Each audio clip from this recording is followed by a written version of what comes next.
Dear friends, मैं हूं advocate विशाल गर्ग। दोस्तों, डिवोर्स बाय म्यूचुअल कंसेंट यानी कि section 13B of Hindu marriage act,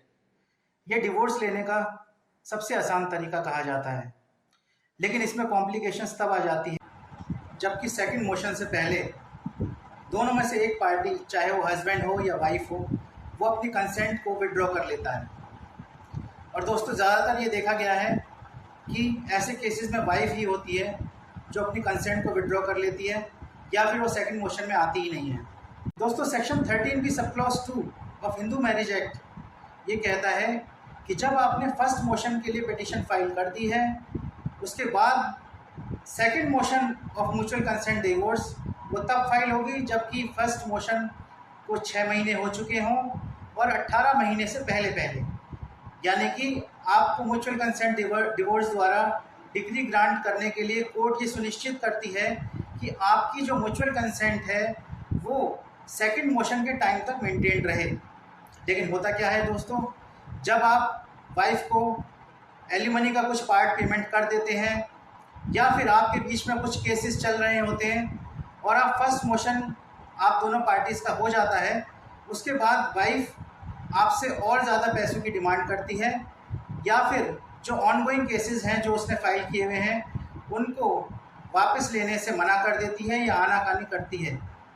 और उस पोजीशन में सेकंड मोशन आते आते आपकी वो कंसेंट या तो विड्रॉ कर लेती है या फिर कंसेंट देती ही नहीं है, वो कोर्ट में पहुंचती ही नहीं है। और इस तरह से मनाने में कन्विंस करने में आपके 18 महीने भी चले जाते हैं और आपका जो म्यूचुअल कंसेंट डिवोर्स का केस है वो टाइम बार्ड हो जाता है। उस केस में जबकि आपकी वाइफ की कंसेंट नहीं होती है, कोर्ट आपको चाहकर भी म्यूचुअल कंसेंट डिवोर्स की डिग्री नहीं दे सकती है। दोस्तों, इस सिचुएशन को अवॉइड करने के लिए आपको,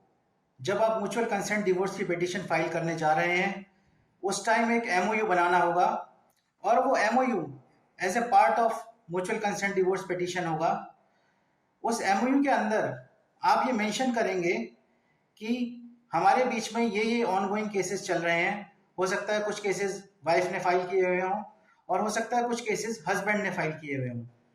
और उस MOU के अंदर आप ये लिखेंगे कि म्यूचुअल कंसेंट डिवोर्स फाइल करने से पहले, यानी कि फर्स्ट मोशन से पहले, हस्बैंड और वाइफ अपने अपने एक एक केस कोई भी वापस लेंगी। अगर केवल वाइफ ने कोई केस फाइल किए हुए हैं तो वाइफ उनमें से एक केस वापस ले, जिससे कि एक दूसरे की बोनाफाइड इंटेंशंस क्लियर हों। और जब आप इस MOU को फाइल करेंगे फर्स्ट मोशन में, तो उस पिटीशन में भी और MOU के अंदर भी ये लिखा हुआ होना चाहिए कि जो बाकी के केसेस आपके रह गए हैं वो आप किस किस सीक्वेंस में विड्रॉ करेंगे। साथ ही साथ आपको अगर कोई एलिमनी देनी पड़ रही है अपनी वाइफ को, तो उस एलिमनी का भी पूरा पैसा आप एक साथ फर्स्ट मोशन में नहीं देंगे। आप MOU में और पिटीशन में मेंशन करेंगे दोनों चीज़ों को, दोनों जगह, कि टोटल एलिमनी का 40% या 50% पैसा मैं फर्स्ट मोशन में दूंगा और बाकी का पैसा मैं सेकंड मोशन में दूंगा। और इस चीज़ का भी ध्यान रखना है कि फर्स्ट मोशन और सेकंड मोशन के बीच में कोई भी पैसा आपको अपनी वाइफ को इस दौरान बीच में नहीं देना है। और जो भी पैसा आप फर्स्ट मोशन में देंगे वो चाहे वो कैश में दें या ड्राफ्ट में दें या चेक से दें, वो आपको कोर्ट के सामने ही देना है। देखिए दोस्तों, अब ये सवाल आता है कि आपने ये सारे मेजर्स भी लिए, प्रिकॉशंस भी लिए, लेकिन तब भी आपकी वाइफ ने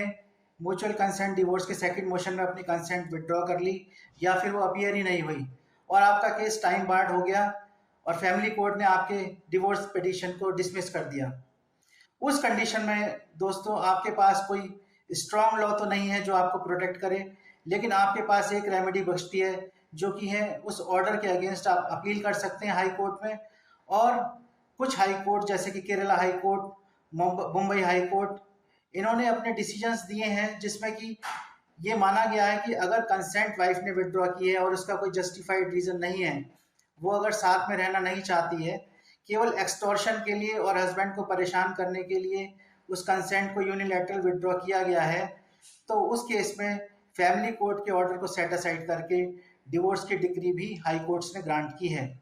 लेकिन हमें उस स्टेज तक जाने से पहले ही अगर हम ये प्रिकॉशंस ले लेते हैं तो मेरा ये मानना है कि आप बहुत हद तक अपने म्यूचुअल कंसेंट डिवोर्स की पिटीशन में सक्सेसफुल हो सकते हैं। तो आज के लिए इतना ही। इसी तरह की और लीगल एडवाइसेस के लिए आप मेरे यूट्यूब चैनल लेक्स साथी से जुड़ सकते हैं। मुझसे आप कंसल्टेशन और अपॉइंटमेंट के लिए मेरे नंबर 9717985984 पर कॉन्टैक्ट भी कर सकते हैं। Thank you.